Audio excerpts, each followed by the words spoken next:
नर्मदा माता पायी परिक्रमा करत असताना आज आमचा प्रवासाचा 56वा दिवस आहे।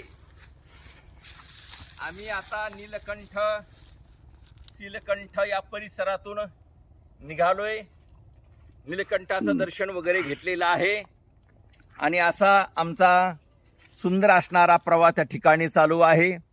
मध्यंतरी पूर्ण गव्हामधून प्रवास होता। लोकांचं स्प्रिंकलर वगैरे त्या ठिकाणी होतं शेतकऱ्यांचं, आणि त्या चिखलातून पाण्यातून आम्हाला प्रवास त्या ठिकाणी करावा लागतो। त्यामुळे असाही प्रवासाचा अंदाज आपण सर्वांनी त्या ठिकाणी घ्यायचा आहे। प्रवासाचा 56वा दिवस आहे आणि आता पुढचा प्रवास आमचा आता या ठिकाणी चालू आहे।